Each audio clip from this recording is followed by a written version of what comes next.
कसम पुरसी की जिंदगी बसर करने वाले रोहिंग्या पनाह गुज़ीन मुसलमानों को कल जम्मू इंतजामिया ने एमएएम स्टेडियम तलब किया, जहां पे कोरोना वायरस की टेस्ट की गरज से उन्हें वहां पे तलब किया गया था। तो हम इंतजामिया ने देर आयद इनको वहां से 155 अफराद को वहां से जुबा के सेंटर मुंतकल किया। तो हम आप फिर से एक बार तस्वीरों में साफ तौर पे देख सकते हैं, यहाँ पे फिर से इंतजामिया के आला अहदेदारान के दौरान यहाँ रोहिंग्या पनाह गुज़ीन कैंपों का दौरा किया गया। अब देखने वाली बात यही होगी कि रोहिंग्या पनाह गुज़ीनों के लिए जम्मू कश्मीर इंतजामिया वजारत दाखिला हुकूमत हिंद किस तरह से ये जायजा लेकर इनके मुस्तकबिल के बारे में फैसला लेगी। तो हम जम्मू कश्मीर में जहाँ पे 2010 से लेकर आज तक रोहिंग्या पनाह गुज़ीन आर्जी तौर पे टीन के कैंपों में यहाँ पे खीमा जन थे। तो हम कल उस वक्त इन टीन के आर्जी तौर पे खीमों में सनसनी फैल गई, जिस वक्त इंतजामिया के आला अहदेदारान ने कैंप का दौरा किया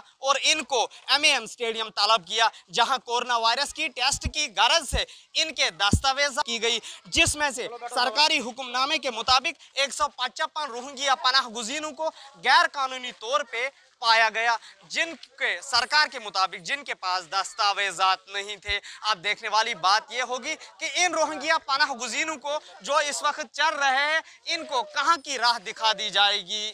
ईटी भारत उर्दू के लिए जम्मू के रोहिंग्या पनाह गुज़ीन कैंप से मैं मोहम्मद अशरफ।